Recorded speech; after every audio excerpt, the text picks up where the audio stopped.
Donc là, comment faire cet effet un peu de stickers, en fait. Et donc là aussi, ce qui est intéressant, c'est que on a bien l'animation de la texture qui apparaît sur le papier. Donc, donc là, du coup, j'ai ma vidéo. Donc forcément, moi, je ne l'ai pas détourée. Donc soit vous pouvez la détourer dans Photoshop. Là, moi, je vais le faire directement dans After Effects avec l'outil Rotobrush. Donc dans un premier temps, l'outil Rotobrush, la seule contrainte, c'est qu'il... Donc là, par exemple, le rush, là, mon image, elle a une durée de 20 secondes. Donc volontairement, je vais venir juste la réduire. C'est qu'une image à quelques frames avec la commande Shift D. Je vais prendre l'outil Rotobrush que vous avez juste à côté de la gomme, juste ici. Donc là, en effectuant ensuite un double clic. Alors, allez, pour pas vous perdre, on va passer en mode défaut, voilà, comme ça. Donc là, ce que je fais, c'est que je fais juste, je prends l'outil Rotobrush, je fais un double clic sur mon image. Automatiquement, il va venir m'ouvrir le mode de sélection, le mode d'isolation. Et là, je vais venir pouvoir rapidement sélectionner la partie qui m'intéresse. Donc à chaque fois, je vais venir rajouter là, plus, tac, on va faire vraiment. Dans tous les cas, quand vous allez faire de la VFX, vous allez voir cet effet un peu plus en détail. Et en fait, quand j'appuie sur Option ou Alt, ça me permet du coup d'enlever les parties qui ne m'intéressent pas. Voilà. Donc une fois que je suis satisfait de ma sélection, vous devez venir cliquer sur le bouton Freeze, parce que sinon, à chaque fois que vous allez venir fermer et réouvrir After Effects, il ne va pas sauvegarder votre sélection, vous serez obligé de la repeindre. Alors que Freeze, automatiquement, c'est comme si vous faisiez un export dans le cache, et à chaque fois que vous allez ouvrir et fermer le projet, votre sélection avec l'outil Rotobrush sera toujours statique. Enfin, vous pouvez, donc là, petite parenthèse, donc là, vu que Rotobrush, c'est un effet, ici, vous allez avoir plusieurs effets pour venir, par exemple, phaser le contour, si vous voulez. Vous voyez que là, c'est venu atténuer un peu. Vous allez également avoir les options de décalage des contours, comme dans Photoshop. Également, possibilité de réduire le bruit. Et là, après, quand vous allez faire de la vidéo, ici, vous allez avoir d'autres options, par exemple, pour utiliser le motion blur quand vous faites de la rotoscopie. Donc là, moi, une fois que je suis satisfait de mon image qui est détourée, je vais venir l'enfermer dans une précomposition pour que le logiciel la comprenne comme une image. Donc, je clique bien déplacer tous les attributs dans la précomposition. Et enfin, je vais venir l'agrandir. Donc pour ça, je vais aller faire un clic droit sur ma précomposition, aller dans Time, donc temps, et là, je vais avoir Freeze Frame, donc arrêter l'image. Comme ça va venir rallonger la durée de mon image, qui à la base ne faisait que quelques frames. Donc, alors, rapidement, donc globalement, cet effet de sticker, et de papier, tout se passe principalement avec l'effet Page Turn. Donc, vu que c'est un effet CC Page Turn, que vous soyez en français ou en anglais, le nom de l'effet sera identique. Vous voyez que donc là, j'ai appliqué l'effet, et automatiquement, vous allez avoir un point de contrôle. Et quand vous allez venir le déplacer, c'est ça qui va du coup faire cet effet papier. Voilà. Enfin, cet effet de page qui se tourne. Donc avant de faire ça, donc là je vais venir le supprimer, on va venir faire simplement les effets de texture et j'aimerais du coup épaissir le contour autour de mon personnage. Donc pour ça, je vais venir le dupliquer. Je vais lui mettre un effet de remplissage, donc fill, ou remplir en français, et je vais essayer de remplir ça en blanc pour faire la couleur du papier. Et je vais venir le passer derrière. Donc la seule contrainte, c'est que si j'agrandis son échelle, on peut voir que ce n'est pas uniforme tout autour de mon élément. Donc pour ça, il y a plein de solutions. La solution la plus simple, donc, c'est que vos deux éléments aient la même échelle. Sur celui qui est derrière, on va mettre un effet de Simple Choke. Alors, un choker, c'est ça. En français, il s'appelle du coup dilaté érodé simple. En anglais, c'est Simple Choker et en français, dilaté érodé simple. Donc là, vous voyez que quand j'applique l'effet, il ne se passe rien. C'est parce que ici, je vais venir du coup augmenter la valeur. Donc là, si je la mets en négatif, donc jusqu'à -100, c'est le maximum, je crois. Vous voyez que là, ça va venir augmenter l'épaisseur de manière uniforme par rapport à mon image. Si vous trouvez que ce contour n'est pas assez épais, rien ne vous empêche de venir dupliquer le Simple Choker et de venir voilà, additionner une nouvelle valeur en plus. Donc moi, je trouve qu'un seul, ça me suffit. Donc là, on a juste dupliqué notre image.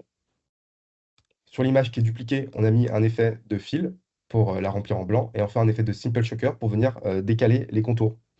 Donc attention, là, ça marche, c'est uniquement parce que j'ai bien une image avec un alpha. Ensuite, j'aimerais du coup venir un peu abîmer un peu les contours parce que je les trouve un peu trop réguliers. Donc pour ça, vous allez utiliser l'effet contour brut en français ou roughen edge.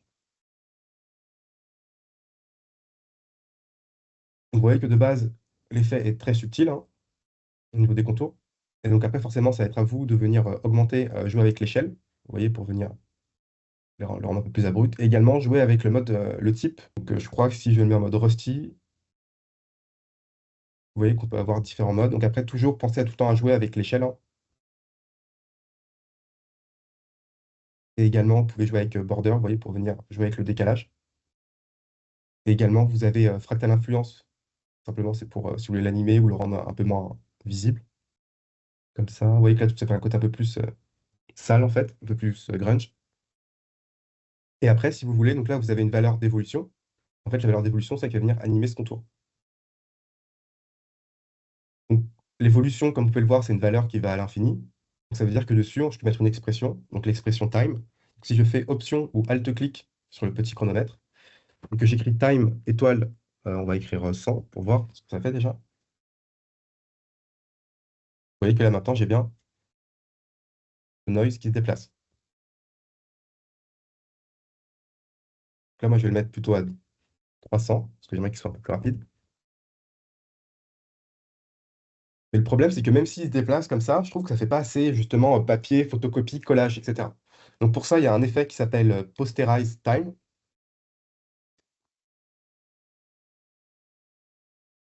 En français, voilà, c'est postérisation temporelle. Donc là, il y a la posterize time, j'applique l'effet. Donc je m'explique. De base, la précomposition, elle a un framerate de. Donc là, moi, en l'occurrence, j'ai un framerate de 24 images par seconde. Donc c'est ça qui fait qu'on a un mouvement qui est plutôt fluide. Donc là, on va faire une petite parenthèse, hein. Imaginons que là, j'ai juste voilà, cette forme-là. Imaginons que cette forme, elle va juste venir se déplacer de la gauche vers la droite. Jusque-là, rien de bien extraordinaire. Vu que c'est en 24 images par seconde, on a un mouvement qui est plutôt fluide. D'accord?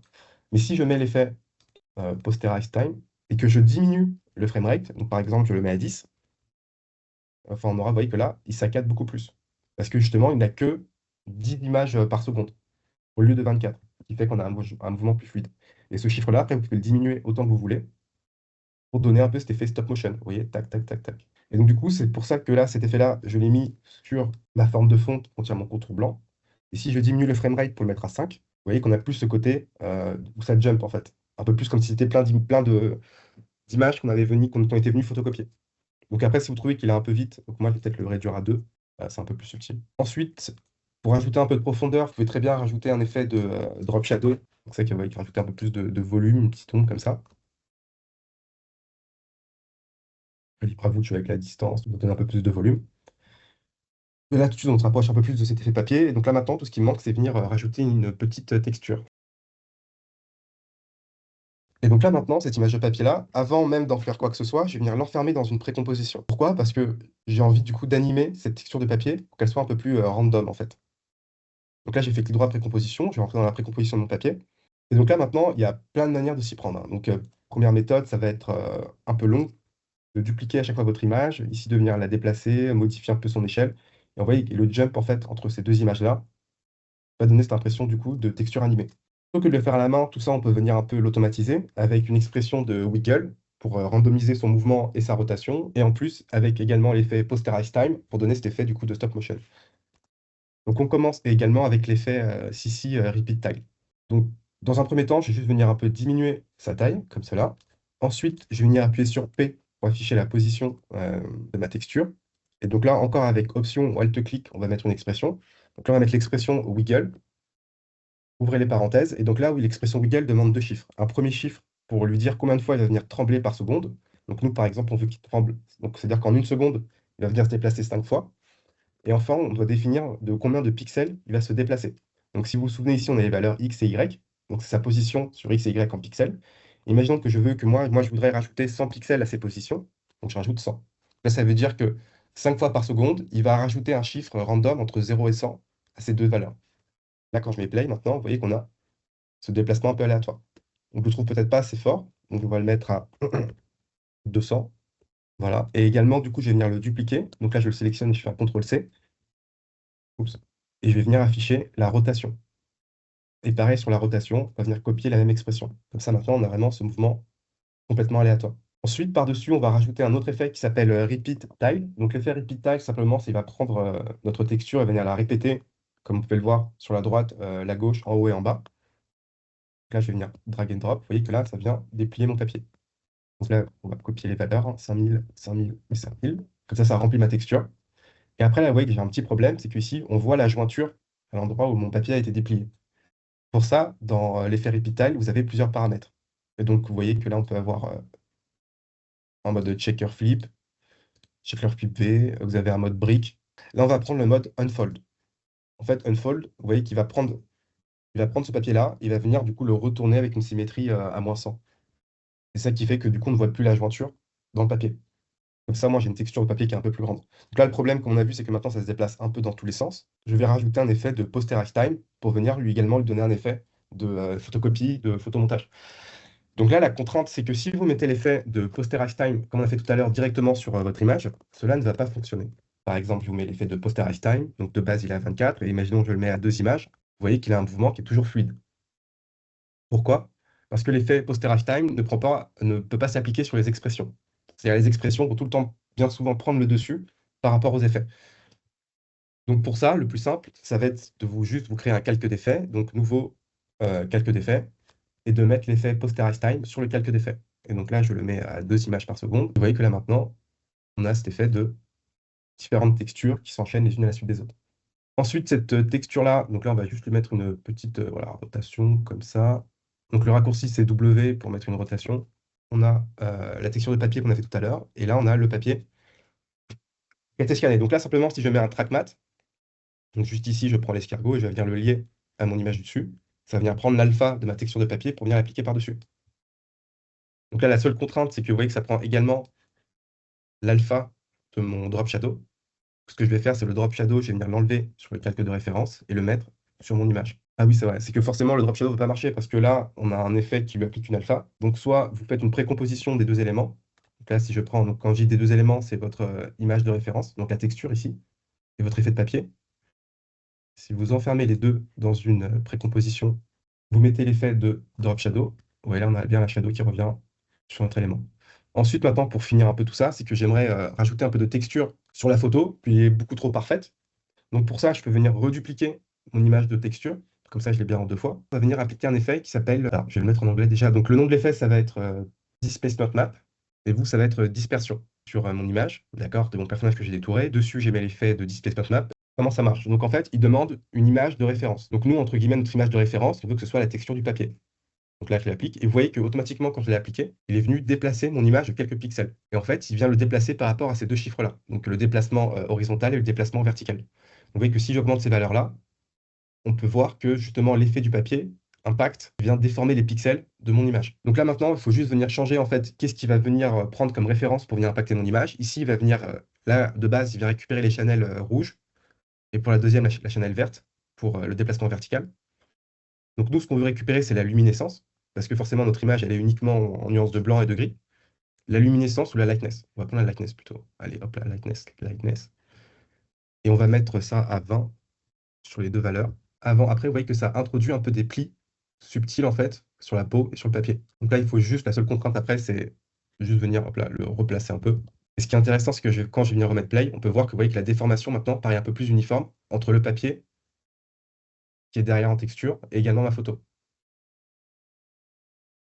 Et si vous voulez après encore aller un peu plus loin, rien ne vous empêche du coup de réafficher cette texture de papier qui est en premier plan et simplement lui mettre un mode de fusion. Donc le raccourci pour vous déplacer entre les modes de fusion sans devoir les faire tous un par un jusqu'à trouver le bon, ça va être Shift plus et Shift moins pour vous déplacer entre les différents modes. Donc là, moi, avec Shift plus, je me déplace jusqu'à trouver un mode de fusion qui me parle. Ah, si, celui-ci, ouais. Donc je l'ai mis en mode multiply. Donc là, on voit bien en mode multiply que quand je l'active et je le désactive, on voit bien justement les plis du papier également qui viennent s'impacter sur ma photo. Et après, bien entendu, donc tout ça, vous pouvez l'enfermer dans une précomposition. Et après, sur cette précomposition-là, vous pouvez mettre l'effet CC Turn. On peut venir animer. Donc, vous voyez que c'est ce point-là qu'on va venir animer, comme cela. Hop. Et que maintenant, on a cet effet de sticker. Ensuite, la seule contrainte avec cet effet-là, c'est que vous voyez que de base, il m'affiche la transparence, donc c'est-à-dire mon image en inversé. Et en fait, c'est ici dans les paramètres, ici dans le render, vous pouvez définir de rendre uniquement la page de devant, par exemple. Là, vous voyez que maintenant, je ne vois plus rien ce qu'il y a derrière. Ou également de rendre uniquement la page de derrière du stickers. Et donc, de base, forcément, il vous fait le rendu des deux. Donc, du coup, vous voyez que par contre, vous avez l'option Backpage. Donc, ça veut dire qu'on peut venir appliquer une image uniquement sur mon image de derrière. Donc là, si je prends mon image finale, que je la duplique, on supprime l'effet Page Turn sur le duplicata. On met un effet de remplissage. Là, je mets un effet fill. On va laisser rouge pour l'instant. Et donc là, si je retourne dans l'effet Page Turn, et que ici, je vais venir sélectionner ma deuxième image, je mets effet et masque en source, et donc là, je peux venir le désactiver. Vous voyez que là, maintenant, il prend bien ma couleur rouge en référence. Là, j'ai mis une couleur rouge, rien n'empêche de mettre quelque chose un peu plus gris comme ça. Donc, vous voyez que là également, j'ai une alpha. C'est parce que dans CC Page Turn, il y a la transparence de la page arrière. Vous voyez que de base, elle est à 85, il faut la mettre à 100%. Et enfin, vous avez différents paramètres pour venir placer la position du reflet. Ici, vous voyez là, le petit reflet blanc. Si je viens le déplacer, je peux venir le déplacer. Et ici, vous avez le radius. Donc le radius, ça va être comment votre page va venir se tourner en fait. Vous voyez que là, par exemple, quand je le diminue et que je le mets à 0, hop, hop, hop, hop, hop, hop. Vous voyez que là, c'est comme si ma page, elle était pliée. Si j'augmente le radius, vous voyez que là, on a quelque chose de beaucoup plus rond en fait. Voilà. Donc, tac, tac, c'était pour l'effet papier. Maintenant, on va venir passer à le paysage. Et après, on verra comment animer le personnage.